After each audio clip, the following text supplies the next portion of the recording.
Salutations à tous, frères et sœurs, c'est toujours le frère Constant, Motati Timbe, toujours dans la continuité des messages et des exhortations par la manifestation de la grâce de Tété, Loba, créateur unique et véritable, et par la permission du seul enseignant mandataire à notre époque, notre Mouledi Zulu Lassan. Nous allons encore aller dans le livre de la vérité, Bible, Kalata Mbale, le rouleau le plus puissant manifesté dans cette réalité qui déstabilise le monde occulte. Et oui, le monde occulte tremble, car c'est la vérité à l'état pur. Le monde occulte est exposé, mais aussi la vérité par rapport à l'histoire des patriarches, des matriarches, des prophètes et des prophétesses qui étaient tous des noirs est restaurée et restituée dans ce rouleau puissant, la véritable histoire de l'humanité, disponible dans les éditions zululassan.com.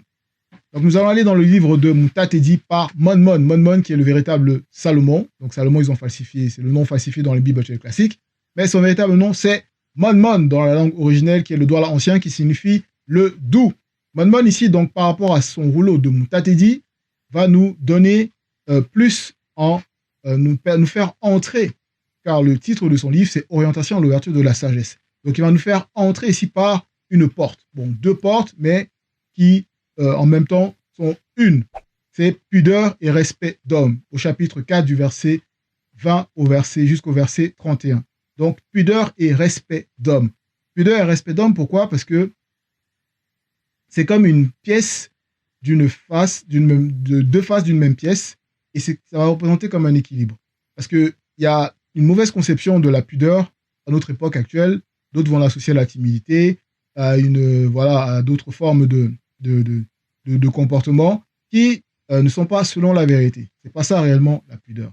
Ils vont parler aussi, bon voilà. Et maintenant, la pudeur ici, c'est, on va dire, comme équilibré par le respect, mais le respect d'homme. Sans cela, pudeur et respect d'homme. Ces deux notions, donc, doivent toujours aller ensemble.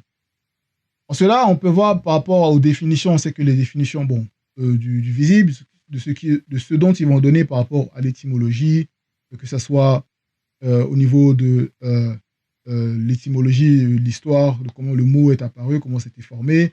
Voilà, on sait qu'il y a beaucoup d'anomalies dans ce qu'ils vont donner par rapport à des définitions. Mais néanmoins, on va retenir, comme il nous l'a recommandé, comme notre Mouledi nous l'a déjà enseigné, de retenir ce qui est bon, voilà, selon la vérité. Ici, ils vont parler par rapport à la pudeur, donc on va lire quelques passages des définitions par rapport à l'étymologie.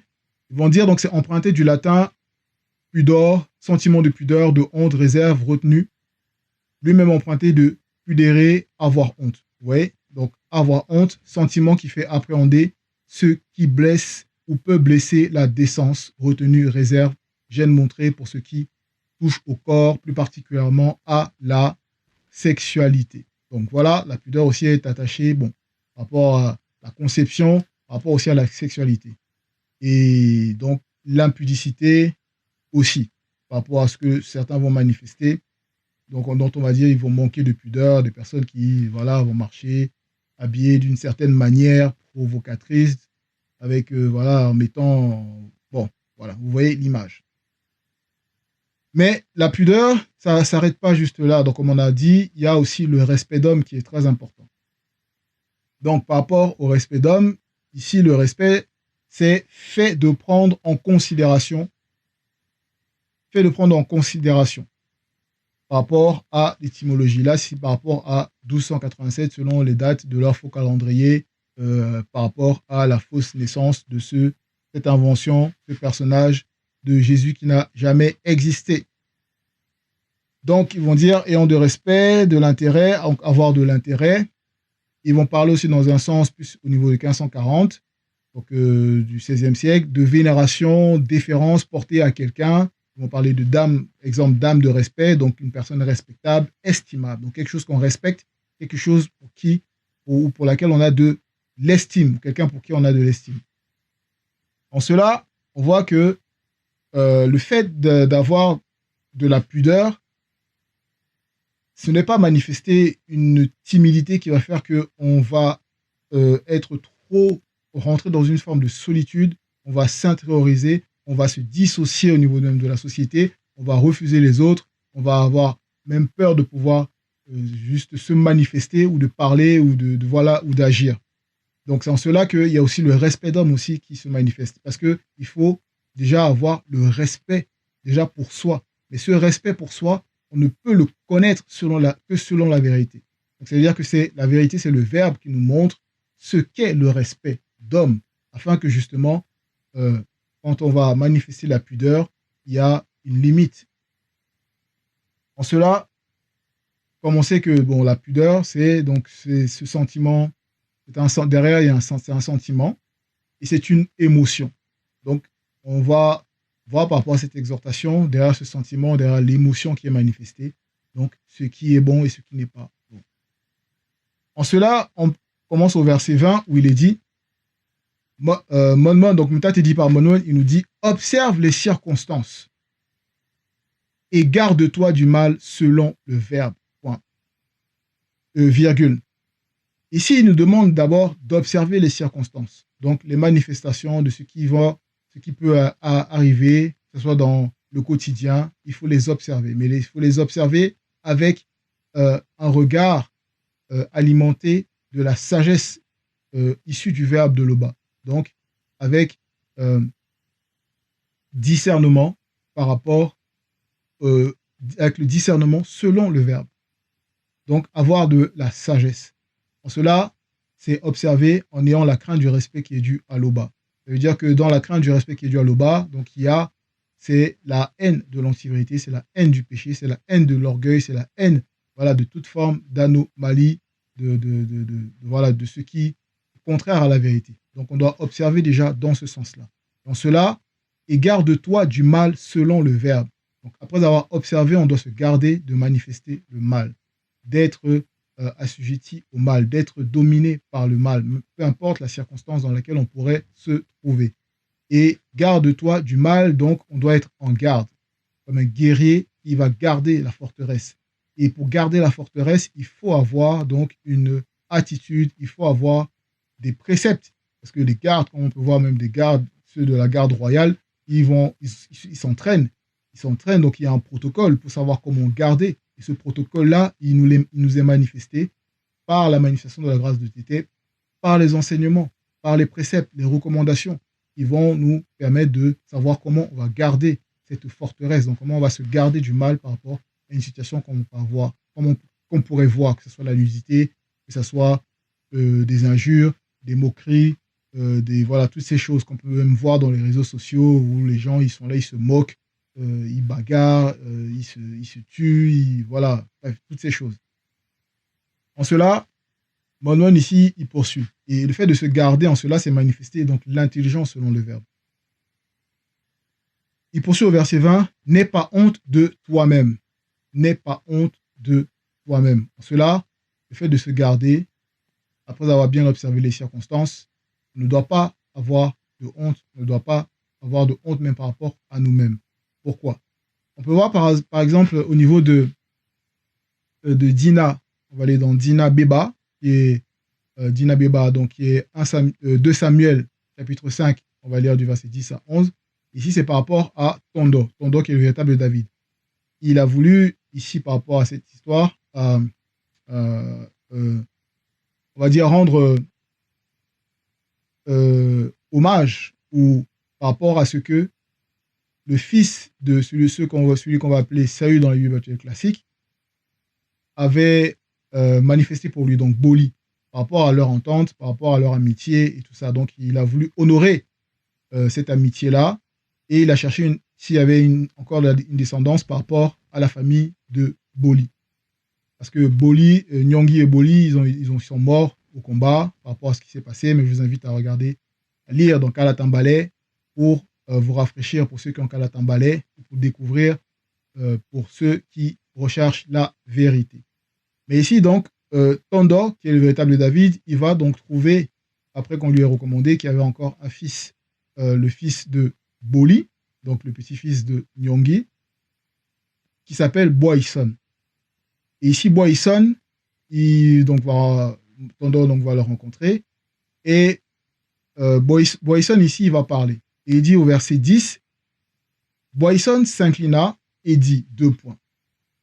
Donc, il va parler. Après que Tondo lui ait demandé, es-tu bien le fils de Boli et tout ça, voilà.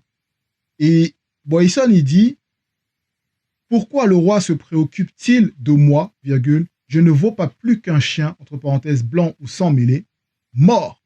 Point. Et ici, donc, Boyson, il va manifester, donc, d'autres qui vont dire qu'il était humble, mais ce n'est pas ça, être humble. D'autres pourraient dire que oui, voilà, il a manifesté dans ses propos de la pudeur, en se rabaissant, en s'humiliant, mais ce n'est pas ça.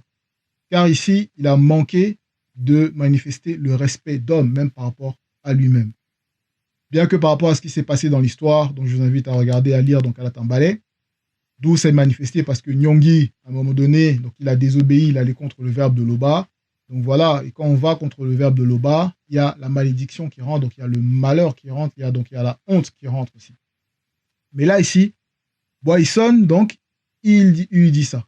Mais pourquoi il lui dit ça? Déjà, ici, il parle même par rapport à son nom. Car dans la langue originelle, Boyson, ça veut dire avoir honte. Donc ici, il a manifesté cette honte-là même par rapport à ses propos.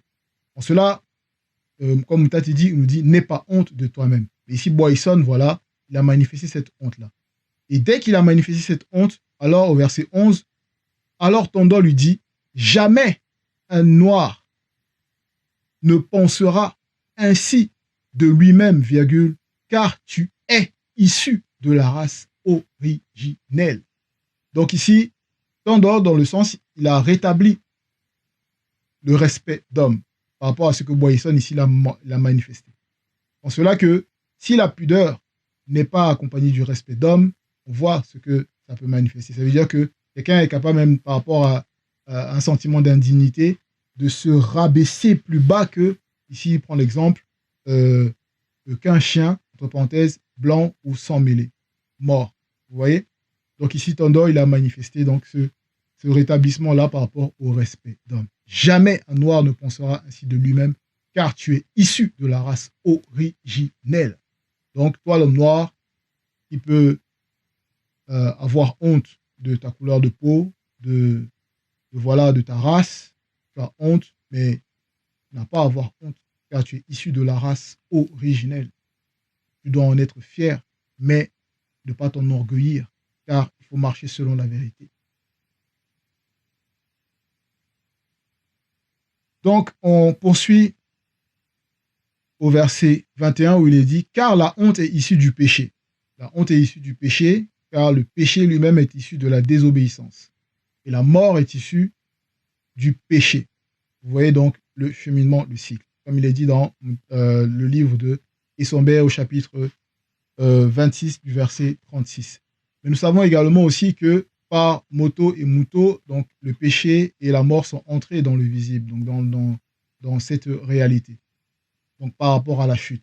Mais nous savons également que par Djokisabe, qui est le véritable Christ noir, et non ce Jésus, cette abomination qui ne sauve pas, mais Djokisabe qui est le véritable sauveur, ici, donc par lui, et par le défenseur, donc par le deuxième, à notre époque, notre Mouledi, Koudoumane et Kombo Moujedi, la grâce est manifestée pour pouvoir atteindre la vie avec V majuscule, c'est-à-dire Longela Bwindia. Donc, on ne doit pas avoir honte.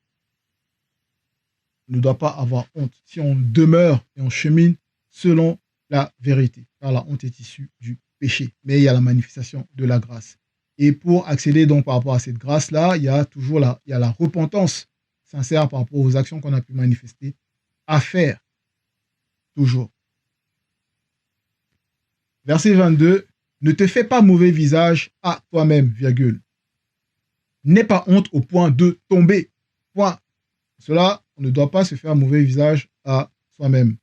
Ça veut dire quoi? Ça veut dire que déjà, on ne doit pas se négliger. Car jamais personne de sensé n'a haï sa propre chair. Au contraire, il va en prendre soin parce que ce corps qu'on a reçu, on ne l'a pas manifesté de nous-mêmes. Donc c'est une grâce. C'est quelque chose qui nous est prêté afin qu'on puisse avoir l'être, le mouvement dans cette réalité. Donc le corps a une importance terrible. Il y a beaucoup de personnes qui peuvent négliger le corps, mais parce qu'ils ne connaissent pas l'importance du corps. Le corps est un terrible allié dans le combat spirituel. Quand on en prend soin, nous accompagne dans le combat spirituel, car le corps, c'est un corps d'absorption. Donc, il a cette capacité redoutable d'absorber des choses qu'on pourra vivre, ou des choses qu'on pourra ressentir, ou des choses qui pourront se manifester. C'est en cela que le péché a été enfermé dans la chair. Donc, le corps a une puissance terrible pour nous accompagner dans le combat. Donc, il ne faut pas négliger le corps. Il ne faut pas se faire mauvais visage à soi-même, se dénigrer.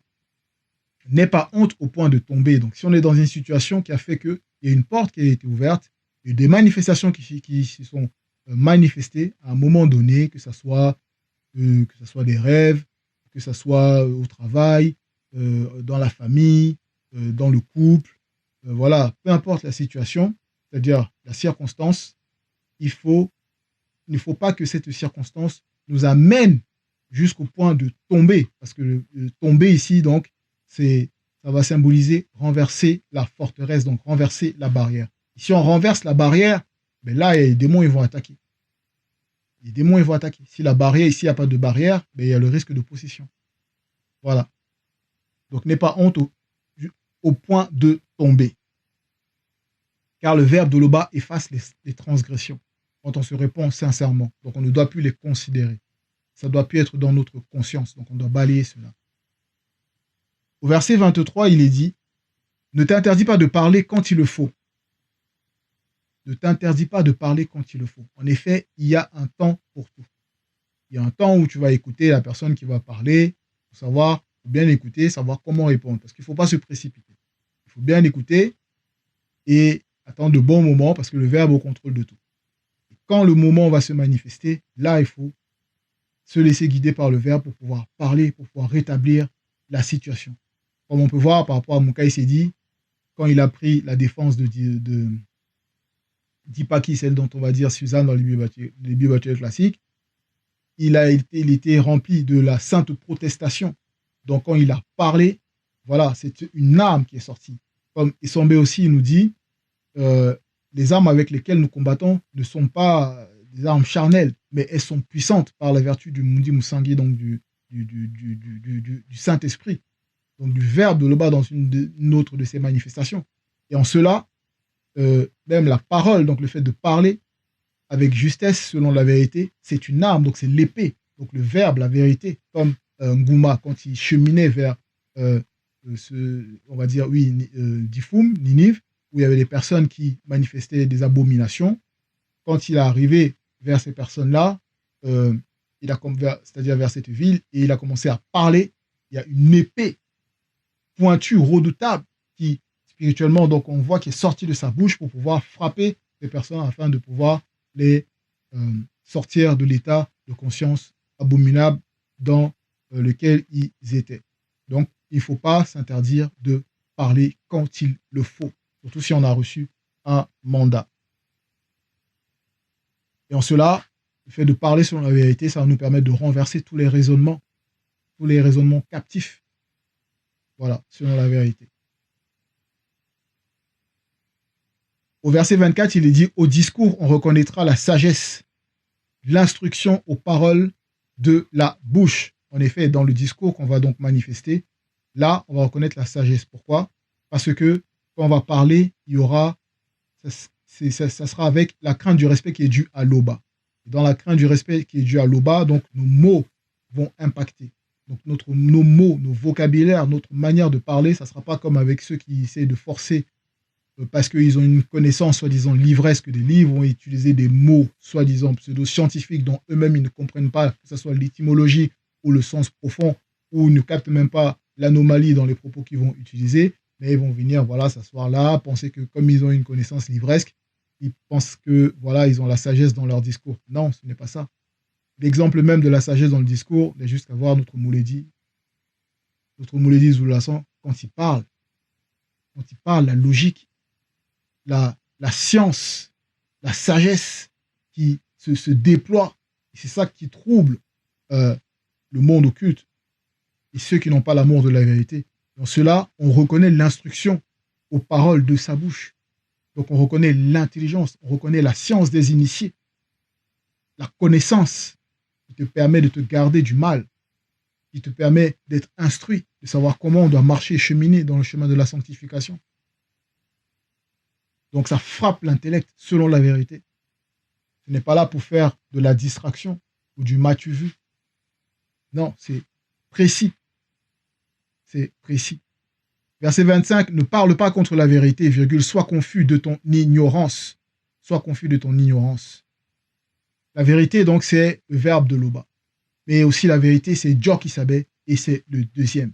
La vérité, c'est également les entités du grand ordre des choses, qui sont les lois du verbe de Loba manifestées, qui œuvrent pour la manifestation de la volonté de Loba, de Tété.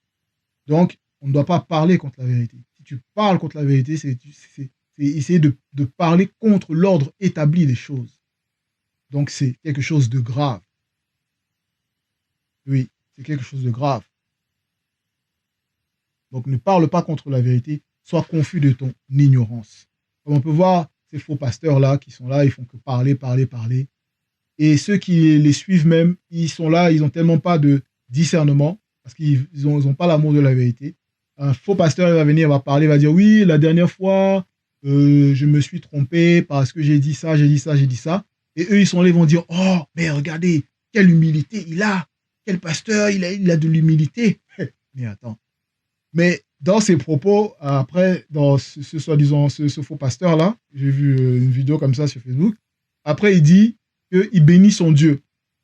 Et les gens, ils voient pas. Ils voient pas parce qu'ils n'ont pas reçu l'initiation de pouvoir comprendre que, mais si quelqu'un qui veut faire croire qu'il a de l'humilité, en venant dire que, oh oui, voilà, je me suis trompé, là, il vous avoue tout simplement que, mais il n'a pas le mandat, parce que si c'était selon la vérité qu'il parlait, il ne pouvait pas se tromper. Car le Mundi Moussangi, le Saint-Esprit, ne se trompe pas. Voilà, déjà, premièrement. Et de deux, il dit qu'il bénit son Dieu. Et si vous tapez la définition par rapport à Dieu, c'est l'être suprême. Comment tu vas bénir l'être qui est supérieur à toi? Être suprême, être supérieur. Sachant que dans leur propre Bible, dans Hébreux 7.7, il est dit que, assurément, c'est le supérieur qui bénit l'inférieur. Ou dans d'autres traductions, c'est l'inférieur qui est béni par le supérieur. Vous voyez? Donc, ils ne sont pas confus de leur ignorance. Parce qu'ils sont dans le voile de l'antivérité. Donc, ils aiment cette antivérité-là. Mais bon, nous avons la grâce de pouvoir être éclairés. Car Djok Isabé est Mwenen, la lumière. Et le deuxième également. Donc, ne parle pas contre la vérité, sois confus de ton ignorance. Verset 26, n'aie pas honte d'avouer tes péchés, car avouer ses péchés, c'est les exposer, c'est se repentir, et c'est recevoir le pouvoir de pouvoir dominer pour ne plus retomber dans ses péchés. Ne prétends pas t'opposer au cours d'un fleuve, ici qui va symboliser la prophétie qui en marche. Donc, quand on voit la puissance qui se déverse par rapport à un fleuve dont on va même utiliser avec la technologie adéquate pour pouvoir en tirer l'électricité, on voit la puissance qui se déverse. Donc, imagine, essaye pour ceux qui veulent marcher contre la vérité, ceux qui veulent parler contre la vérité, essayez d'abord de faire en sorte que vous puissiez exister sans pouvoir respirer, sans avoir besoin de l'oxygène. Bon, vous voyez? Donc, ça ne sert à rien d'essayer de vouloir parler contre la vérité. Vous ne faites pas le poids face au verbe. C'est pas possible. C'est pas possible. Verset 27. Ne t'abaisse pas devant un insensé. Parce que l'insensé, c'est celui qui ne marche pas selon la vérité. L'insensé, c'est celui qui n'a pas de pudeur selon la vérité. Et qui n'a pas le respect d'homme. Donc, il ne va pas te respecter. Il ne te respecte pas. Déjà, parce que même par rapport à son comportement, il ne se respecte même pas lui-même. Parce qu'il n'est pas selon le sens de la vérité. Donc on ne doit pas s'abaisser, ou ça veut dire on ne doit pas avoir de considération par rapport à ces personnes. Ça ne veut pas dire qu'il faut aller bagarrer, ou les frapper, ou les taper, mais il faut savoir se défendre s'il y a des manifestations physiques pour nuire à notre intégrité physique. Mais, comme on a vu, il faut savoir parler en utilisant les armes qu'on a reçues pour pouvoir renverser les raisonnements captifs. Mais on ne doit pas se rabaisser devant un insensé. Ne te laisse pas influencer par le puissant. Idem. Le puissant ici, donc celui qui a de l'influence, de l'argent, ils vont dire un réseau donc il va contrôler un réseau, donc il aura de l'influence pour pouvoir donc, changer, on va dire, des choses, que ce soit par des lois, si c'est quelqu'un qui est affilié à un gouvernement ou qui est en contact avec un gouvernement ou des membres d'un gouvernement, que ce soit quelqu'un, ton supérieur au travail, qui va essayer de te compromettre, donc de te mettre dans la compromission par rapport à la loi spirituelle que tu as reçue. Donc lui, étant ne marchant pas selon la vérité, euh, ce puissant, on va dire, qui va venir, il va te demander de faire quelque chose. Non, tu ne dois pas te laisser influencer. Tu ne dois pas te laisser influencer. Même s'il va te promettre une promotion, même s'il va te promettre une augmentation de salaire, etc., etc., etc. Voilà. Donc, il ne faut pas se laisser compromettre. Pas de compromission quand on marche dans la vérité. Donc, les bas de chiche, voilà, il faut éviter. Jusqu'à la mort, lutte pour la vérité. Vérité, donc avec V majuscule. La vérité qui est le verbe de Loba. Et Mundi Mabeko qui s'est dit combattra pour toi. Point. Mundi Mabeko qui s'est dit, qui est l'entité des châtiments en charge du domaine de la nature, combattra pour toi. Donc combat pour celui qui lutte. Parce que ici, qui lutte jusqu'à la fin pour la vérité. Donc qui, lorsqu'on va lui demander de justifier l'espérance qui a été déposée en lui dans son esprit par rapport à là où la semence doit être déposée, il faut savoir, donc il faut toujours être capable de lutter, donc de défendre notre foi, de défendre ce en quoi on croit, car nous savons que c'est la vérité. Donc, jusqu'à la mort, lutte pour la vérité. Donc, manifeste l'effort, agis. Jusqu'à présent, le verbe agit, moi aussi. Donc, je dois agir. Voilà. On ne doit pas s'appuyer sur nos propres forces. Verset 29. Ne sois pas peureux pour parler de la vérité. Ne sois pas peureux pour parler de la vérité, ni paresseux et négligent pour agir. Donc il ne faut pas être peureux pour parler de la vérité, car si tu as réellement conscience que ce que tu reçois, c'est la vérité, et tu ne dois pas avoir peur. Ça ne veut pas dire qu'il faut aller agresser verbalement les gens dans la rue. Déjà, ce serait manquer de sagesse. Et dans ton discours, on ne va pas reconnaître ni la sagesse, ni l'instruction aux paroles de ta bouche, mais c'est agir selon la vérité.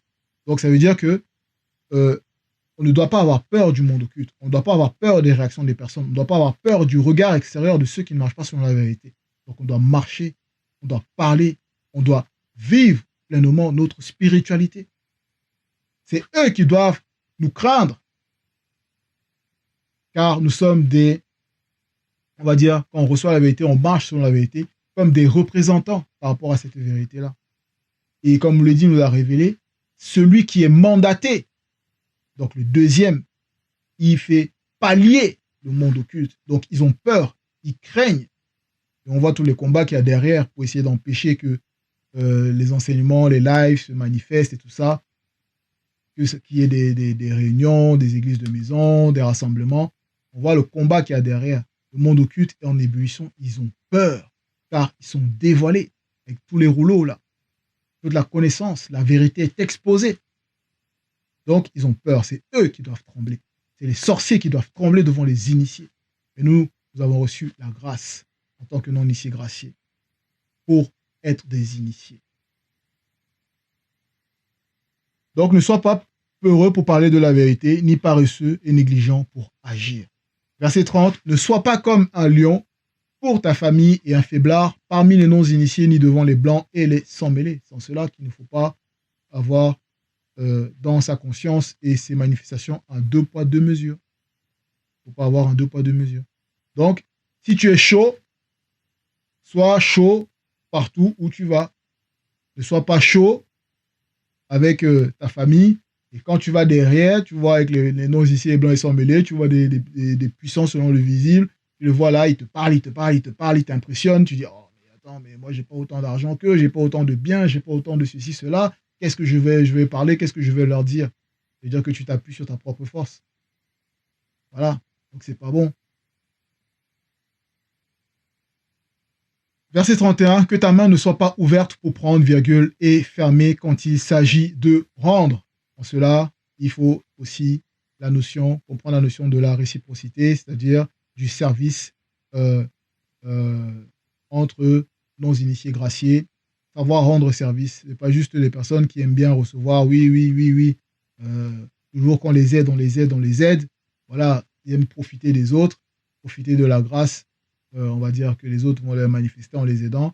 Et quand il s'agit maintenant à leur tour de pouvoir aider, que ce soit un frère ou une sœur dans le besoin, là, on ne les voit plus. Là c'est ah non, non, non, ma situation ne me permet pas de.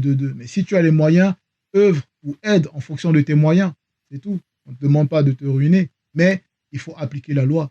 La crainte du respect qui est due à l'Oba et l'amour d'un frère ou d'une sœur qui marche selon la vérité du verbe de l'Oba. C'est l'accomplissement de la loi. Voilà, c'était l'exhortation, frères et sœurs. C'était l'Oba, créateur unique et véritable, et toujours glorifié. Ainsi soit-il.